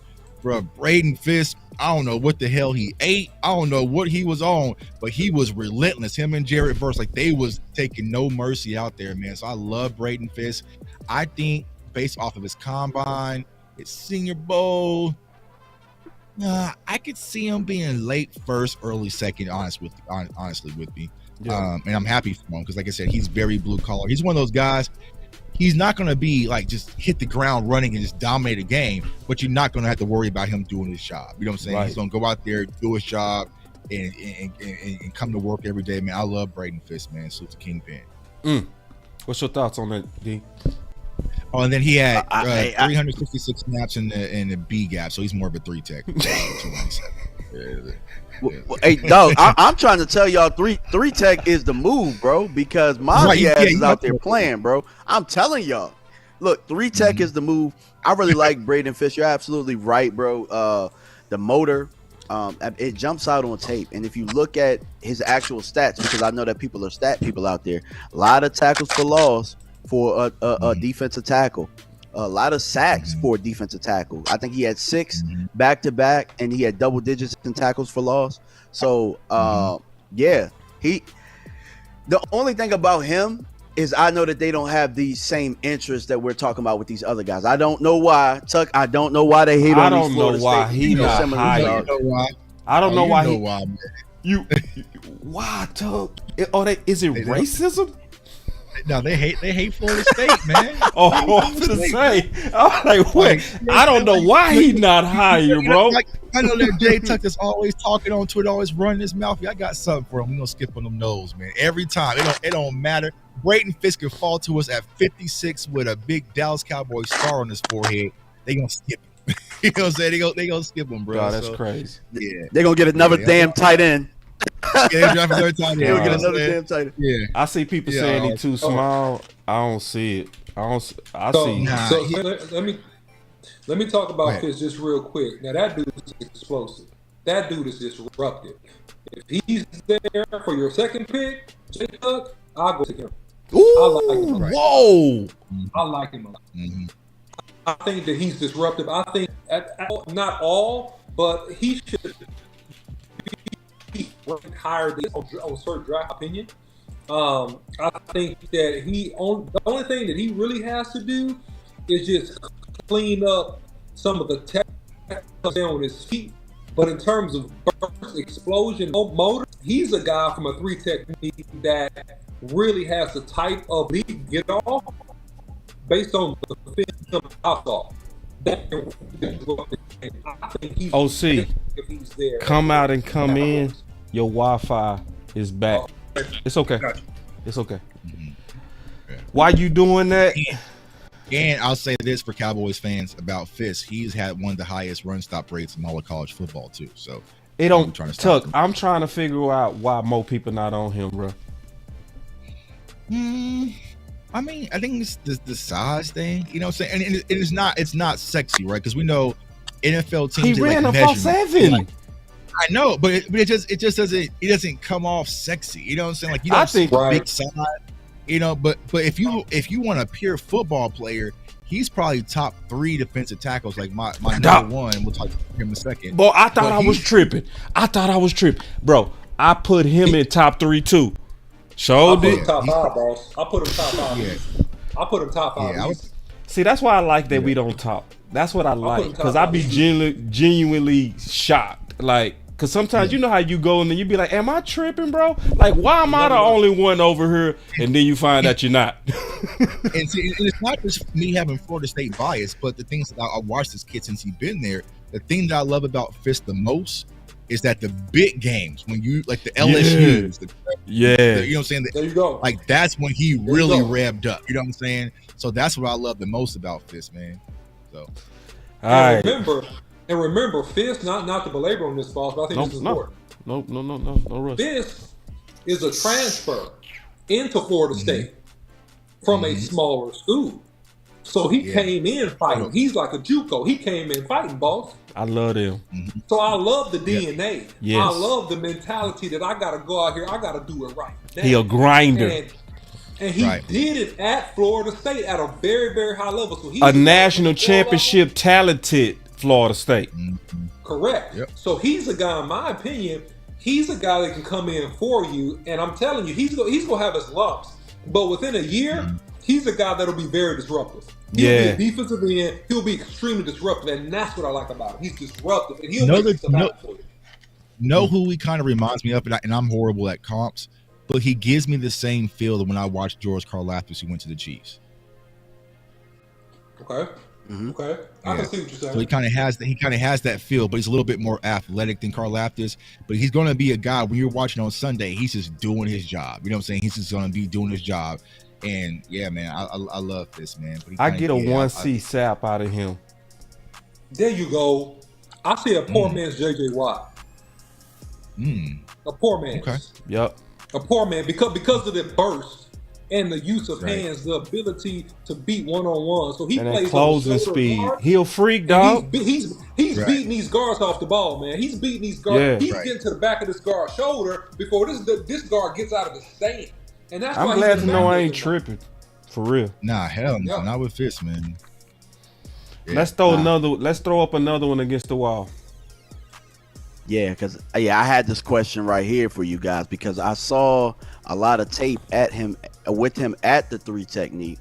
He played edge. So Darius Robinson is in the top 30 visits for the Cowboys. Like, he came out of nowhere. But if you watch his film, dude is a goon wherever he lines up. He actually reminds me a lot of D-Law as it is right now. When you have him at the edge, he sets the edge. When you have him at the 3 technique, you know what I'm saying, he's penetrating. He's able to, fight through double teams, strong hands. You know what I'm saying? He's able to play gaps. As an edge, he's not a spill guy. He's a contain guy. But when I watch him, they can line him up, and I think that his versatility could be very, very intriguing to the Cowboys. So I kind of wanted to pose to you guys, could you guys see Darius Robinson being a guy that they, kind of interchange between edge and 3 technique? Absolutely. Yeah. 1,000%, right? And it depends on how you feel, right? Because I know people are still trying to have expectations for Sam Williams, but Darius Robinson would be the guy that kind of erased Sam Williams because he gives you that flexibility. So I think in 2023, DMV, and correct me if I'm wrong, he played primary edge, but then in 2022 he played inside, like, you know what I'm saying, in 3 tech. So yeah, 21-2, yeah. So in 2021, so he was primary an inside guy and then moved outside as well. And so he gives you that position flex. I think he had like 9 sacks or something like that last year at the edge. So yeah, and you look at him just from a physical stature, right? From a physical stature, he has it all. I like Darius Robinson. Like DMV said, he's a 30 visit. So I think that's a guy. Like I said, the hardest part for me, y'all, to be fully transparent, I don't know what the hell Zim's up to. You know what I'm saying? Like, I wish I'm going through. I will say this, Tuck. I don't mean to cut you off. What's up, bitches love sports? Bitches love sports in the house. Wait, what? What's up? That didn't sound right the way that I said that, but that's the name, dog. He's a hey. Hey, what's up, bitches love sports? I actually said it. I did say it. Hey, that's what it is. Everybody remember it, don't it? Everybody, hey, listen, don't it stand out, don't it? Go ahead, Tuck. I didn't mean to cut you off. I'm sorry, yeah, bro. Man. Like I said, the one thing is just I just don't know what Zim is up to. You know what I'm saying? Because of course I think he's going to have a different wrinkle that's going to bring from Minnesota and also from Cincinnati. But Darius Robinson's a simple plug and play guy, and I feel like if there's going to be a prospect that's out of the box ready, I feel like he'll be one of those guys where you can just put him out in the field, kind of like Sam Williams was, right? These new Sam, which is his motor and activity, he'll be able to do something. I think that's the same thing when it comes to Darius Robinson. So 30 visit, I would definitely circle him. If he's sitting there in the second round, you get him, you get value, get you kind of your Dorrancy replacement, guy that can slide inside. And if Stephen Jones wants to save money and move on from DeMarcus Lawrence, there you go. Yep, exactly. I will say that's just exactly to what I was answer your thinking. concern real quick, Tuck. Your concern on Zim. Zim does have a type on the edge. You know what I mean? See, he got a 4-3 type 6'5", historically. 6'5", right. Yep. He got 6'5". Historically, he got them 4-3 types. He ain't got the outside linebacker types. Historically, okay. You know what I mean? So, like, but That's then like, but you right though, Tuck.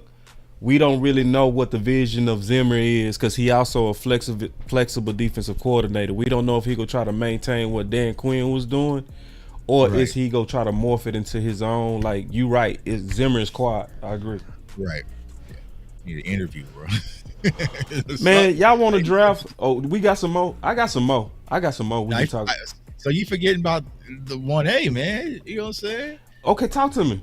You didn't send me your list, Tuck. I'm just winging it. And checking the list and checking it twice, man. Jerzon Newton, man. Jerzon Newton out of Illinois, man. I feel like he is one of those guys that can be instant impact right now. You know what I'm saying? Yeah. High motor guy, can play inside. Predominantly played edge though, but he can also play inside as well. 6'2", 295. Quick feet, experienced stunter and looper. Motor never gives out. Explosive first step. So if I'm looking for a guy, maybe not a run stopper, just somebody who's going to be kind of a weapon of mass destruction, I would probably go with Jerzon Newton out of the University of Illinois, man. That's pretty much my one. I loved him right too, now. bro. Tuck, I want to get your opinion on this. You know who I liked who was right next to him? Who? Keith Randolph. Mm-hmm. Yeah, he's solid, man. I mean, he's solid. He's not in this draft though, is he? I saw him on the draft list, unless that draft list wasn't updated correctly. He looked mean. Mean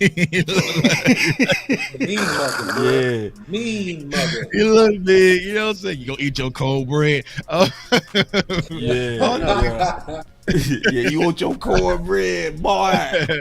Let me see. I'm not sure if he can declare he's coming out. Yeah, double check that for me, Tuck. I might be tripping. Nah, he's on the Beast. So he's on the Beast. Okay, cool. I like him, bro. I'm being all the way honest. And then I start noticing that it start getting hard to distinguish them, which is a good sign. You know what I mean? Right. Which happens occasionally to where. And you right, I totally agree. With your analysis. You know what I'm saying? I would just, if you get a chance, take a look at him, Tuck. I'm gonna be real interested in your thoughts. Cause cause I beeline these guys and I was missing him, and then when it was time for me to take a look at him, I was looking at him side to side, and I was like, bro, them boys looking kind of close. And I want to get your thoughts on this. When you see something like that, where you see guys like from a defensive standpoint, can you play with a guy in the trenches and then that guy kind of pushes you into a kind of dog just because you playing with him? Does that happen? Yeah, man. Birds of a feather flock together, and normally they end up in the same place.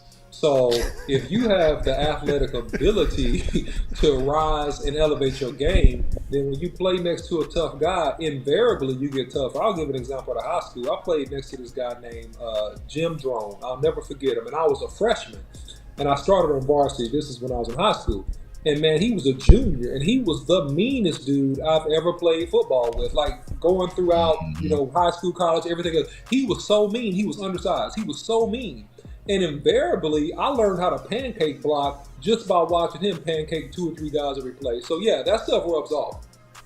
Okay, because I was just curious about that from a trench perspective. Man, I'm trying to draft. Y'all got anybody else that I didn't bring that y'all want to make sure we get in this show? Only last one for me would be Dwayne Carter out of Duke. Dwayne Carter, extremely talented, quality guy, high IQ, good hands, good off the ball, quick off the ball. So I was tossing Dwayne Carter. I missed him. I totally missed him. Yeah, Dwayne Carter is nice, man. I'll Dwayne take another look. I'm about to say, I don't know how you missed him. Vach talked about him every day for like a month, bro. Which tells you what? What that tell you about me? Yeah, you been paying attention. What? Yeah. I go black for real. Like, you know what I mean? Yeah, when I say I go black, yeah. I don't listen to nobody content while I'm looking at bars. And I do that intentionally so that I can stay pure. You know what I mean? Right. Like, real talk. Like, obviously I got much respect for Vach and other people. You know what I mean? But, yeah, I missed them. I'm just being all the way transparent, bro. No. I have my own ideas about him watching them myself. You know what I'm saying? Like I really like to play. I'm just saying, like on Twitter, you scroll by. You know, that's how we get our news. No, I don't. DMV. You know what I do? Let me tell you what I did the other day when I was watching Landlord and Vach. I was loving it. I was into it, bro. I was. Then Vach said, "Yeah, let me talk about these centers in the third round." I turned it off because I ain't looked at center yet. You know, like nope. Oh yeah, bro. Turned it's it gonna off. be Center Wonderland. It's gonna be Center Wonderland in about the third round, bro. Yeah. I want to do center next week if y'all cool with that. I think we should. Hell yeah, bro. I've been trying to get this run game off the ground. Centers, tackles. Hey, dog. I've been looking at LC. You be proud of me, bro. I've been in the trenches, baby. I've been in the trenches. Yeah, do it. Yeah, and so I'm telling y'all, man, listen, let me tell you one of the most important things you could ever do while you doing your research. Go black. I'm telling you, go black. Because see, what y'all seeing right now, all of us was black to each other. We was black. Like, Tuck, did we say, hey, who's your favorite? Nah, we didn't do that. We just say, so then when we start comparing notes, it'd be like, that's why we don't even have the film clips, so that way you don't know. You know what I'm saying? Because I sent you all my, so ain't no collaboration. Yep. So, All right, can we get a draft in? Can we get? I want to go to 7 this time. 7. We've been going to 3. All right. Let's go to 7, bro. All right, let me see. Let me get my draft. I thought I already had. I already know my guy Rome is team trade back, baby. I got to speak for my guy Rome. I know he's watching. Yeah, team trade back. He bought Rome trade back every time. His drafts be looking good too. Rome be coming. You gotta find a partner. Vegas might be like, look. Yeah. Here we go. Let's go. We going to 7 this time, man. We 2 weeks away. Let's go ahead and get the full Dallas draft. All right, we gonna go fast with it. Let's do a couple of these and let's get up out of here. Oh, all right. We gonna take them super chats too. Let's take them super chats real quick. Just real quick. All let's just get people donated. Forget. Yeah. My boy said, much love and respect to you fellas, man. Appreciate the 10 bones, my bro. And then B Bird said, I take the fam to one home game a year, not this year. Ooh, see, that protest is real. You feel me? I'm gonna do a show on it. I would go call it the organic protest. Y'all got some super chats? Yeah, I got one from my guy Jose as well, man. Says, sup, bro? Keep doing big things, man, for the $10. Appreciate you, my guy, man. That's what I'm saying. I'm going to games, y'all, to be honest with you, just to be with my people, because I know y'all gonna be out there, but we gonna tailgate and if we're getting there around second quarter, halftime. You know what I'm saying? I'm gonna be one of them bougie Cowboys fans that go in there, sit all game, be on the phone tweeting y'all, you know. You know they broke you in, dog. They broke you. Dog. They made you one of them. Tuck. I ain't mad at you. I ain't mad at you. Hey, boss, bro. Yeah. This how I know we down bad. So I put out a poll like 2 days ago. Or it might have been yesterday. I said, yo, what should I do? Go to Cowboys training camp or go to the Tank Davis fight? Cowboys fans was cussing me out, and Cowboys fans was cussing me out, bro. What are you talking about? Cowboys training camp. You better go to the Davis fight. Right. The champion. Oh, okay. Damn. Boy, I'm telling Jerry Steven, this ain't the year to think it's the same. Yeah, it's not. The anger is real. It's real. I heard the fans say, the noise is growing louder and louder that when it's contract time, that's because people mad. People are angry. People not seeing it. They thinking it's just another year where we gonna be able to throw whatever we want at them. Nah, bro, people ain't hearing it. They are angry. All right, let's go.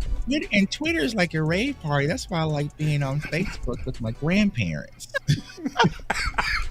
Let's go. Here we go. Here we go. Oh man, we went fast with it. All right, so this is. Ooh. Hey dog. Wait. Can we see who's on the board and hide it first and see who's on the board? Can we do that? Let me see. That says hide. Yeah, I think. Okay, I just hit the hide button. I might have messed up. I'm not sure if I. No, you good. Go back to trade offer. You can go to trade offer. Yeah. All right, so bro, you take this trade. You take that trade. Yeah. Go back to trade offer. Down the green. Okay. There you go. Hey, there's a lot of people that I would take right there. Chop Robinson being one. Keon Coleman. You the tiebreaker, okay? DMV. Okay, I'll be tiebreaker. You the GM. I'm taking the trade. You taking the trade? Yeah, I'm taking the trade too. That's why I think the perfect. Man, I should. Boy, I picked it too quick. I didn't look at it. I should have fought you first. All right, here we go. We took the trade. All right. Ooh, with that, I'm taking Jordan Morgan. Me too. I'm thinking Jordan Morgan. Man, y'all going too fast, man. Yeah. You said we're gonna go through this quick, man. All right, let's go. All right, we got Jordan. OC, we. Nah, man. Hell no. 56. Nah, man. Nah, Troy, this draft is kind of cool. We got two picks, like almost back to back, bro. We looking good right here. You could go. Okay. Me personally, damn, we back in the market for receiver whole time, Tuck. Yeah, I would go with Troy Franklin. We sitting right here because we got a pick coming right up. Yeah, bro. Hold on, let me. Y'all killing me. Oh, I hate that Edgerrin Cooper went to. I'm about to say, bro. We got a in 8 picks, so like we literally can get a running back. You going with Leggett? I would.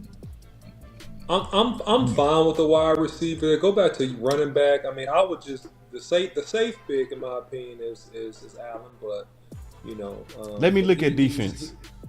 Yeah, look at defense. Man. Oh hell no! Whoa! Nah. So you got Braswell. You got Braswell. Now you got Peyton Wilson sitting right there, bro. You got Peyton Wilson sitting right there. I'm sorry, you got Braswell. Go down a little bit. Go down a little bit. Go down a little bit. I'm about to say go down a little bit. Go down. How do you go down, bro? I'm tripping, bro. Scroll down. Like it's not working. Yeah, scroll. Okay, so click on all. Click on. Yeah, click on all. Yeah, I see you on that. Because I want to see if Edge was gone already. Oh no, there he is, right there. He went to Philly. God dang, Braswell is right there at 54. Come on. Yeah, no, but is Junior Colson still on the board? That's my question. That linebacker. Yeah. Man, Braswell can play edge and linebacker. Yeah, he's still there. He's a rusher and he can drop. You can go with Braswell. Now, I would, to be honest, I know y'all gonna hate me for this. I would go with Cedric Gray, bro. I know y'all like Peyton Wilson, but y'all hear me out. Let's have a draft room fight, okay? Okay. How many times we go take chances with these injury-prone linebackers to get bit by it, especially in the second round? We all know Cedric is very durable, bro. You know what I'm saying? So, and that's why I would go. Go ahead. I'm going Troy Franklin. Honestly, all right. That's my no-brainer pick because we got the extra split pick. On this. Ooh. We got the extra pick, and the way this board is falling, you can still go back and get a Junior Colson or a Peyton Wilson. Yeah. That's true. I'm with Tuck on this. I'm Troy Franklin. Troy Franklin. I'm the receivers. I vote with Tuck. So y'all not go take Chris Braswell, who could balance the force, give you another legitimate rush in and play linebacker to Mike Zimmer defense? Nah, I'll go. You gonna let him go? I go Troy you gonna Franklin. Let him go? Yeah, I like this fight. I love it. It's up to y'all. You're gonna get Troy Franklin. Yeah, the reason. Look, hold on, OC. The reason that I would go Troy Franklin there. Oh yeah, I was gonna say because are we keeping Dak? Are we keeping Dak? All right, now the next pick would be Peyton Wilson. Reject. Now you're getting him. Man, I'm not getting no Peyton Wilson. Bro, you crazy. No, I'm not. Hey, dog, we got Fisk right there. Cedric is my top linebacker, bro. But hey, hear me out though. We just sat here and did a whole show on how Braden Fisk could really help us right now. You know what I'm saying? So we might want to talk about I that. definitely you know feel you, Tuck. I mean, DMV. I feel you on that. No. Chris Jenkins is sitting there. You know what I'm saying? And then Junior Colson. Go ahead. Go ahead. I love Braden Fisk. Y'all know I love him. I love the draft and Noel, but there's no way I'm taking him over Peyton Wilson, especially at the third. Oh, this is man. Oh man, now I'm smelling some Sean Lee vibes. And what's wrong with him being Sean Lee? LV injury proneness. Nah, bro. He's real quick, just real quick, because I do love his athleticism. But what's the ancient saying? It's ancient too. The most important ability is availability. Right. Availability. And how many times did we get bit with injury-prone LVE linebackers? That's not the case. That's why I want Junior Colson. Because look at this situation, right? We had Damone Clark. How many games did Damone Clark miss? Shoot, he been actually healthy since he been back. That's what I'm saying. So it's like it's not just because you were injured in college you're gonna be injured in the NFL. Like no, I ain't saying that. You know it's just that Wilson is what I'm injured. Saying is we have the number one linebacker on the board because this simulator is glitched out. He's sitting there at 64. I mean, it's like someone just sitting a PS5 just out on the curve of the street. You just grab it and just don't ask no But questions. see, this is also a difference of opinion too, bro. I'm very high on Cedric Gray. You high on Peyton Wilson. You know what I'm saying? Like I'm high on Peyton too. I'm high on all three of them. But for what we have, like I'm already thinking like, all right, I know Overshown is coming back. I really think Junior is. I think that Junior is more of the body we need at the mic. Plus, you see him running Michigan's defense and pretty much taking on blocks. Good point. I think his body type is ready for us right now. If he's still there, if you're not somebody might have taken him. If you're not going to go Peyton Wilson, then you go Braden Fisk. I mean, if y'all want to go Cedric Gay just for conversation. Oh wait, is he gone? Oh, what's name is gone? Braden Fisk is right there. I'm talking about Colson. Colson's gone. I would go Braden though. I'm okay with Braden if that's what we're going. Junior Colson not gone. You the GM? Who's the GM? Me? No, DMV. He the tiebreaker. Oh no. You got veto pen. Who the OC say? Man, I think right here, this is my opinion. I think that we go with Gray, man. I like Gray. I will take Gray, but that's me. You got an offensive tackle. All right, you got an offensive tackle that you took with pick number 1. You went ahead and went wide receiver. Okay, you have to strengthen the defense. Linebacker is a definite need. All right, and so a guy that can come in and play for you, make some plays, I think is Cedric Gray. So that's why I would do it because of the previous picks. Okay, so Tuck, because in my mind, it's more so about us needing a mic. What about Peyton Wilson and being a mic? How would you sell that to Jerry Jones? I mean, hell no. He could play the mic, but that's his position because you just got Kendricks, and Kendricks is going to be your mic more than likely. Or you're probably going to have, you know what I'm saying? So it's like, that's fair. You want a game record. Right now, the Cowboys are bleeding out. We haven't done anything in free agency. You want someone who can change the course of the game. There's nobody on this board that can change the course of a game like Peyton Wilson. You sit right there. He's not even supposed to be here. Disagree. I totally disagree. He's not supposed to. I hear you making your case, but this is a war. This is what the war room is about. Peyton Wilson is not just hands and leaps, bounds better than Cedric Gray. Nope. He's the number. He will be the number one. If it's not Adrian Cooper, Peyton Wilson will be the number one linebacker called off the board. Yeah, I can make the argument. Yeah, that Trevin Wallace we can make that case every year. The number one linebacker coming off the board. All right, put it like this: who was the number one linebacker? Most people said 2 years ago, Dean. And what happened? All right, I kind of got a tiebreaker the whole time though. Okay, because I'm looking at the Cowboys and their visits and stuff, right? Because that's very, very important. Cedric Gray is nowhere near to be found on that. Junior Colson, combine formal, 30 visit. pro day. So you go. Peyton Wilson. Just go with the 30 visit. Oh hell no! No, but hear me out. Peyton Wilson. No, Peyton Wilson was combine formal 30 visit plus Senior Bowl. So they know a lot about both of those guys. Like I didn't just bring Junior Colson. I like Peyton Wilson more than him, but I think Dallas might have there's somebody Dallas from Michigan is gonna be on Peyton Wilson because of the 30. You the GM? And he's the better prospect. Man, no. Wait.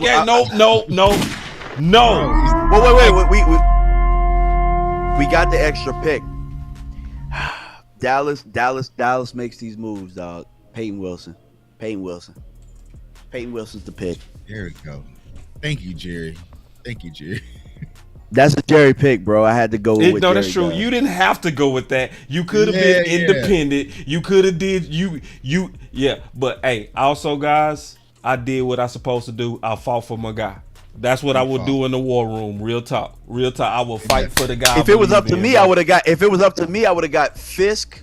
But I mean, I'm just trying to keep it as accurate as what they probably would do. I'm trying I don't want to us get to be shocked the player I believe in, but that's okay. You know what I'm saying? I did what I really believe, and it's okay. We made the pick. I'm ready. All right, next one's Braylon This is Allen. easy to me.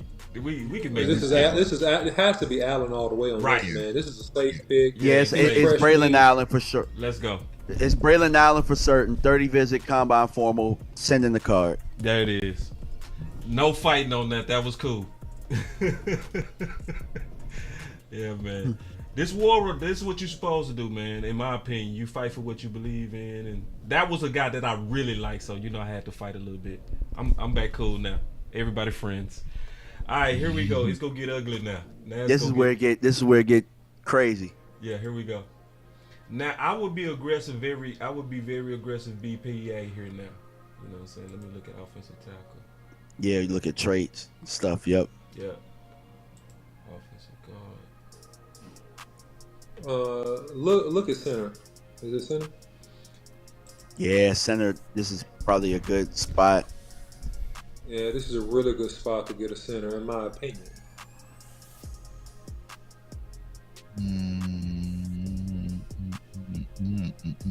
I would tell you, anybody, all of the centers that they're interested in, or that they're all gone. Yeah. But I will tell you, Drake Nugent from Michigan. Now, I don't know if you picked him this early, but Michigan had a really good, efficient run game. You know what I'm saying? Led by their center, Drake Nugent, and those guys. Like, they do a lot of gap scheming. Yep. You know what I'm saying? Michigan. Oh, you already didn't turn it in. All right. Yeah, because we got to do one more. Okay. Let's just stamp this one. Go to all. All right. So you guys running backs, Mark Perry. Any corners or anybody tuck corner safeties or anything that you know that might be around this time? Go look at corners to see. Yeah, because I'll be 100. I know that Dallas hasn't been showing any interest at corner, so I haven't really been on my corner game like that. I know the top guys, but yeah, these are just special team guys. Nobody impact. But this last pick, I would try to get some impact. Scroll down slightly for me. Let's see. Would you double dip at running back here? And you know what I'm saying? I know Vidal might have shown some interest. So you got Rasheen Ali Johnson. Super high, Rasheen Ali, Jace. Jace McKellen. Rasheen Ali, he might get something. I do love double dip. I love double dip at running back. But you know what Dallas would do here? Dallas wouldn't draft him. Dallas would try and sign them as undrafted free agents. Yep. Because they watch balls. Right there. Go to wide receiver. Anthony Golden. It's wiped out, man. So we wiped out. I would go with the running back here, man. Yeah, I would go Rasheen Ali. Vidal. Yep. Oh, Rasheen Ali. Yeah. Okay. Yeah. And that definitely mean. They hit Ryan Watts as a safety on here. Okay. I would probably take Ryan Watts if I know he's there. We got another pick. We got one more pick. Go to defensive tackle for me. Damn, you right. I would go with Big Evan Anderson. This y'all big fat. Oh, there's another one we talked about. Hold on, boss.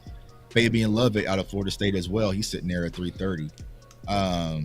But if you I want like Fabian Lovett. But if you want your big body, fat, nasty, run stopping nose tackle, he's actually starting getting buzz, of course, once I talked about him. Evan Anderson out of FAU. He's like 360. So that's like your Tavontre Sweat that people wanted that you may have passed on that you can get there in the 7th round. So I would go with Evan Anderson. Yeah. That is the draft. That's nice. That's nice. You know what I'm saying? Trill McClay had to step in and save man, it. You ain't saved nothing, man. You messed us up, man. That dude gonna be over there, man. He's out for another game. Oh man, he's on IR. I'm like, Tuck. See. Yeah. Now I had a question. I was like, what are we doing with Micah? That's the big question too. You know what I'm saying? Like we know he ain't playing Mike. So what are we doing with him? He's a defensive end, man. That's going to be off the ball, and he's going to be a jack. He's going to be with what's this guy name that we had here, the linebacker that was at the end of the rope that came from UCLA. What's his name? You guys help me out with that. What's his name? He played for the Vikings. Played with Mike Zimmer. Anthony Barr. Anthony Barr. He's going to use Micah Parsons like he tried to use Anthony Barr. That's what I think. Okay. When Barr was healthy and young. I 100% agree. One more. Can y'all handle one perfect analysis? Yeah, one more. I like that draft except for pick 3. Can't stand y'all, man, over here on Sean Lee. Oh, crap. Hell no. Peyton Wilson. No, for this one. Absolutely no. Yeah, I was saying hell no to the trade. Yeah. We got stand pick. Byron Murphy. Ooh. Or Chop. It's either Byron or Chop. Nah, you gotta go with Graham Barton here, bro. They go with Graham Barton. Yeah. That's your center guard picks right there. They would go Graham Barton. They would go Graham here. They would go Graham. Graham is on my hot list for them. So yeah. Graham. I'm over here acting like this hard. Right. I'm capping. I'll be capping. Byron Murphy fell. Byron Murphy. There you go. Byron Murphy, bro. Byron Murphy. Hang the phone up. Oh my God. If the Cowboys did this, to be honest, we shouldn't make that pick because that ain't gonna happen. No, man, he rejecting take Byron Murphy. Man, we gonna look goofy, bro. Like if the moment we put that on Twitter, there's no way Byron Murphy gonna be at 56, bro. You already know what they gonna say. Yeah, Peyton Wilson the third, man. Who care what them people on Twitter? They be mad at you if you didn't take him. They be mad at you if you didn't take him. What you supposed to do, bro? We supposed to reject something that's not real. That's what's. Look at this trade. That trade. Man, we gotta take this trade, bro. I'm taking Byron Murphy, bro. I know, but that's not gonna happen, bro. Take Byron Murphy, bro. Man, I'm not gonna post that draft, bro, because I already know it would never happen. I don't even want to hear it. All right, let's go. It's gonna look good though. It's gonna look good. It's gonna look good. This draft gonna be a home run. Unrealistic, but home run. It's already electric. Ooh. Damn, I'm mad because Cedric is right there. Damn. Will Shipley. Oh yeah, we took a guard though, right? We took So here we have to go running back, I think, because we don't got a 4th round. Will Shipley. Oh, that's right. We're sticking and picking. Look at no. Whoa. Look at running backs real quick. Yeah, but look at running back. Everybody friendly on this one. Everybody nice. Damn, bro, we got to go running back. Wright. We have to go running back. Jalen Wright. Yeah, Jalen Wright is really good. He's underrated. I think he's underrated, but I like Jalen. Yeah, they got the best up, bro. He ain't no 120. Ain't no way. Yeah, Jalen Wright. Jalen Wright. I love y'all. See, we cool on this draft, man. Y'all cool with everybody friends on this. No fights, no wars. Tanner Bortolini wasn't the third, man. My Excel sheet updated more. You know what I'm saying? Yeah. Here we go. All. Yeah. Oh. Oh, hey, this people go love this draft. When we post this draft, they could be like, Elijah Jones. Where's he at? Right here. Cornerback. He right there, 166. I don't know what's going with his app. Just run it. I don't know what the hell going on here, bro. Hold on, man. We gotta look at defensive tackle. Let me see. Logan Lee at 207. There's some names. If you want to, I ain't like Logan Lee, bro. I don't like Logan Lee. But I'm just saying, like that far down. I'm gonna throw something out weird. You say Elijah? I'm gonna throw something out weird that y'all might think is weird. Mm-hmm. But Isaac, out of Louisville, he's a 4.3 guy. He's pretty explosive. Yeah, he had a great combine. You know, he's pretty explosive. Just an idea. Boss, but we just took a running back. Double dip. I know. We'll be double dipping. I know. Back to back. All right, back to back. We need a corner though. We need a corner. Why we need a corner? Because we didn't sign Stephon Gilmore. Yeah, we didn't sign Gilmore. We did though. Elijah. We got a red shirt. Elijah Jones. No, you talking about the red shirt? God dang, I can't think of his name. Scott. I know you talking about. Yeah, Eric Scott. Bro, Elijah Jones. Man, if you don't draft Elijah Jones. Elijah Jones, bro. No one's drafting running back and then running back. You said, why not? Competition. Why not? Nah, bro. War room. Fight it out. I'll go with Elijah. There's no fight. Ain't no fight. And if you're gonna go running back, you would go to Isaiah Davis. I felt you on that OC, man. They tripping, bro. I would have went with the 4-3. I would have went with the 4-3, man.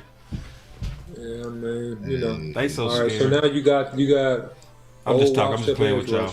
It's all fun. This is it. All right. Here we go. Go offensive tackle or go guard. Just want to see. Go offensive tackle. See if there's any value picks there. If there's any value. You got any value there? Yep. Yeah, KT. Yeah, KT's a value pick. But you know, I don't want to pick it without the brothers giving their opinion. Consensus, you know, without consensus. What's y'all thoughts on that? Go ahead. Okay. The GM spoke. Tuck. I mean, you can go ahead at this point. You know what I'm saying? There's probably some other value available, but you can go ahead. Are we wasting it because we have Barton? I feel like you're waiting because you got Barton, you're kicking Tyler out. You have who's the center? Who's the centers? You're gonna go with Brock Hoffman at center. Or you can go with Barton. No, I just meant who the centers left in this draft because we didn't look at centers. We looked at tackle, we looked at guard. Drake is still there. I would go with Drake Nugent. So you would have Tyler Smith, Graham Barton at left guard, which is nasty. Drake Newton and Brocken fight it out. Zach Martin. I think that's a good fight too. I also look at defensive tackle too, though. I think that is a good fight for real. You say look at defensive tackle. I looked at it. I didn't like it. What I saw. Yeah, so you just have Evan Anderson again and Fabian Lovett. I would hold off. I would go get the center, Drake Nugent, and be good with it. Consensus? I would go Drake. I'm cool with it. Drake. All right, let's go. I like the draft. This draft is fire. Ooh. We got Byron Murphy. I forgot we got Byron Murphy anyway. So you're like, yeah. Then go to all and see what's available. Now you can. We took a corner, so I would stay off of Ryan Watts. Now you can double dip at your running back if you wanted to. So DeJuan Edwards, you got Edwards there. Last year I did like Quentin Newsom. I ain't look at him this year, but I loved him last year. I did too. I remember we. Let's go because we agree on that, bro. You the GM, and see, we never talked about that. Hey, tell me about Edwards, OC. Yeah. Tell me about Edwards. That's a what good you move. like about him? Yeah, that's a man. good move. I just think he's a traditional SEC running back, man. That's pro ready. He's a dude that's come in. He'll tote it day one. He get you positive yards. He can block and he can catch out of the backfield, man. And he's fast. He's fast, but not elite fast. But he's a dependable, reliable back that, man, you could throw out there. You can start him if you had to. That's why I like him. But that's my opinion. Let me also fight back. Okay. Because I want to make the case for Quentin. Because now you're also talking special teams. We in round 7, right? Likely that's what we're going to be looking at around this time too. what running back will really be doing a bunch of special teams versus you go likely get that from Quentin and you got a guy with upside. That's my final word. Don't matter to me, man. I have one question about offense. Can we see who the running backs are? Because look, we also looking at undrafted free agents. We know that we'll throw the bag to these guys. That's true. Amani Bailey's there. Is there anybody else? Or is these all I love this draft, man. I don't care. I like this man, draft. I like a couple of these backs right here, man. Me too. Either way, man, I think he'll be all right. I like 3 of these backs actually right here. That I think he'll be okay with. So I like Carson. So with that case, we need to go at the corner because these guys go slip into undrafted free agents. Exactly. Yeah, I'm with y'all on that. There it is. Man, that was a good fight. Oh, we got one more pick. Still got another pick. Actually, no. Darius. Sam Hart. I was thinking Darius too. Sam Hartman. Get your quarterback, some upside, and move on from Cooper Rush, and then. And we're gonna have to throw the bag at Darius. We're gonna have to throw the bag at him. Okay, I'm with you. Quarterback could be the last pick. That actually seems like a Cowboy thing to do. It does. Yeah. It really does. And Sam Hartman has the, the chiseled chin and the abs. And, Cowboys Nation will just fall in love with his flawless hair and his. He's gonna take Dak out. He's gonna take Dak out. I like Sam Hartman. Look at his arms. I love Sam Hartman. What does it say about their trust in Dak that they drafted Sam Hartman? Oh, it's just a Sam. He's gonna take over. Oh, we drafted a what? Yeah, man, if you draft Sam Hartman, bro, you want to go Darius right here? If we draft, I want to go Darius, but I'm just saying Dallas is taking that because we got to think special teams too, bro. We got already 2 quarterbacks. I would take Darius, but I'm telling you, they take Sam Hartman. Sam Hartman would automatically lead Dak Prescott and Trey Lance with the height, because he does have ability. I'm not going to act like the kid doesn't. Like they trying to sell. Let's tickets, not bro. do it. It's already too much controversy. You feel me? It's too much controversy on quarterback. I can't do it no more, Tuck. I can't. And I know you're right, and I know you believe in him as a player. But hey. I say we go with the special teams. Special teams. Go with Darius. Because they can also sign Sam too. Good draft. Ooh. Yeah, see, Sam didn't get drafted. That draft is sick.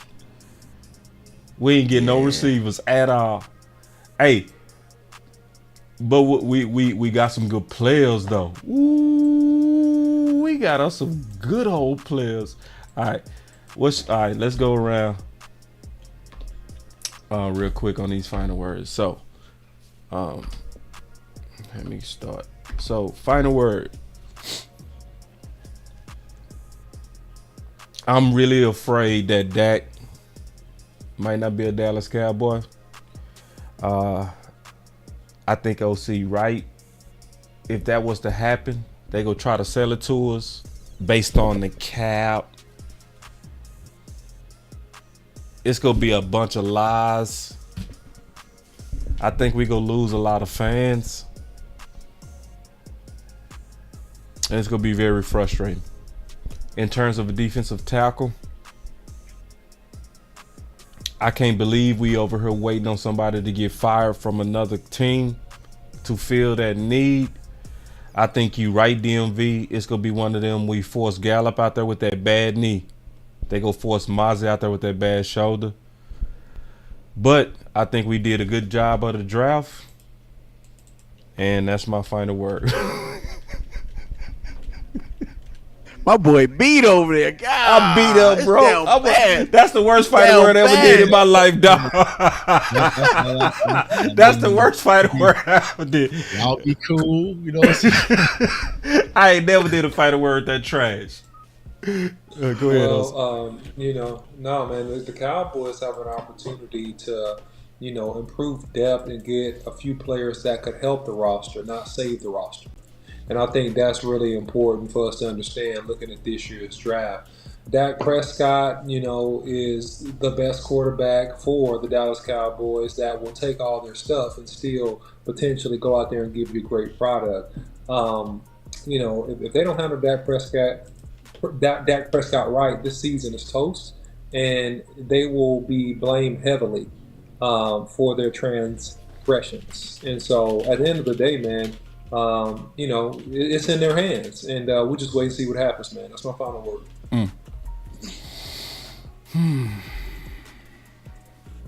Yeah, my final word, man. Ultimately, I don't think that Dak is going to get traded. I think he's going to stay packed, and we'll just have to sit and ride this thing out for one more year. It's unfortunate, man. I hate that our front office, our team, our organization that we put a lot of blood, sweat, and tears for, Cowboys Nation, is putting us in this situation where all we're asking for is a championship, but they're letting ego get in the way. Yep. And we're the only ones to suffer. They're not going to suffer. They're going to be perfectly fine. They're going to go to, Kid Rock parties and sail the 7 seas while we're sitting here fighting boots on the ground with egg on our face. But what I want y'all to know, Cowboys Nation, we're in this together. We're not going nowhere, even though J-Tuck podcast, check it out. We still going to be here, be fighting for y'all. Still trying to find some solutions.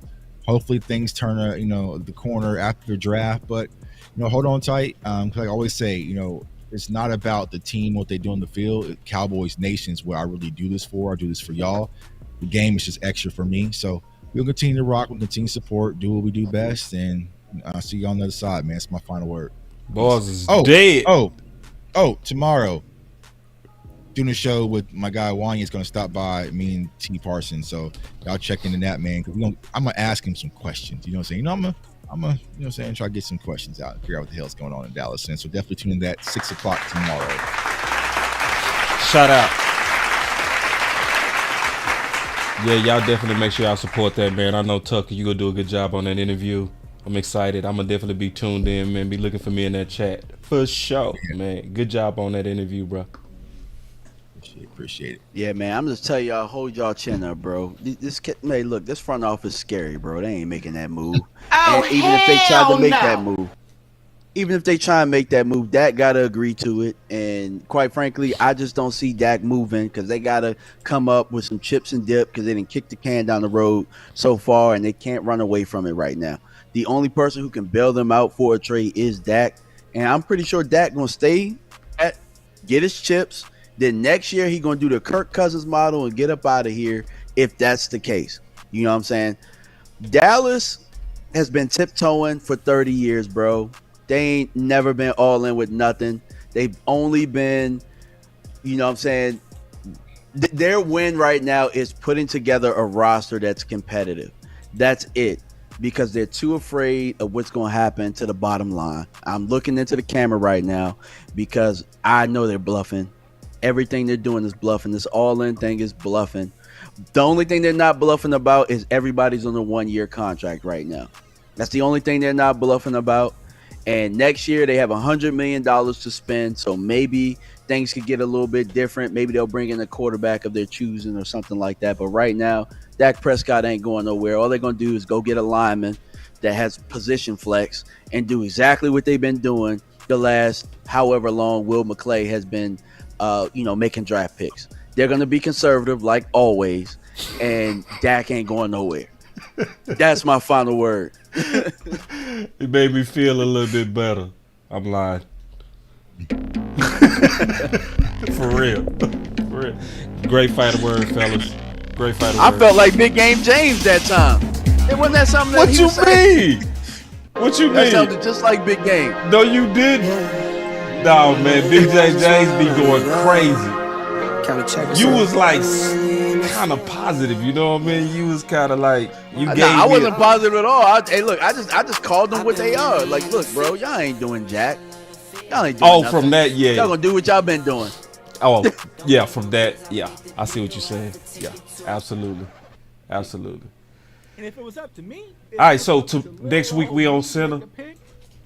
Yeah. Probably go a little something like Do y'all want to double up another position?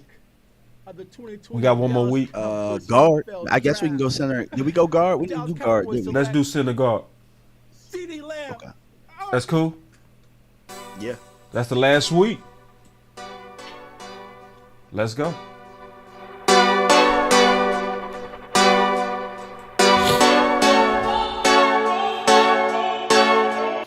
I will move down.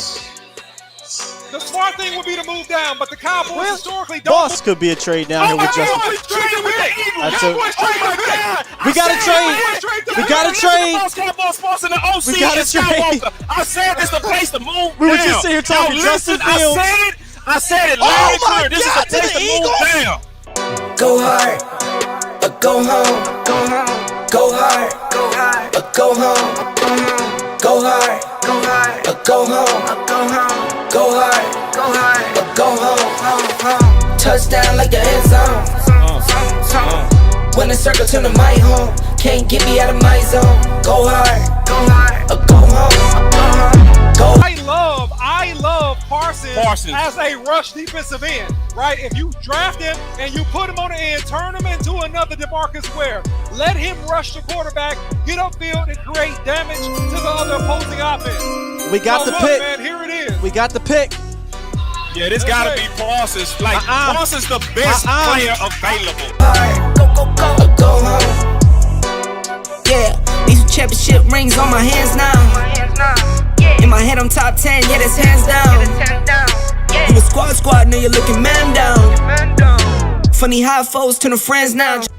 So the Cowboys just selected Jake Ferguson with pick 129. Hey, I'm good. I love the pick. I love the player. I know that a lot of people will say that this is probably dog. Like, look at me I was so positive right there. Really solid player from Wisconsin. I still got light in my eyes right there. He can run routes. He can actually make people miss in the open field. Have a race car like a target. Filling up, I need product again. Treat the business like a playground. Bro, just keeping it real, bro. It's just too much drama. It's only so much we can take, bro. For real. Like all of them. They making everybody flat. It's like, man, I ain't gonna be over here faking like, dog, y'all making me, like, y'all pissing me off. That's the only thing I can say. It's like being in a beauty salon, all this drama, all the time. All this, boy, you said it perfect. Ooh, you need to put that on a shirt. That's a shirt. Dallas Cowboys is a beauty supply.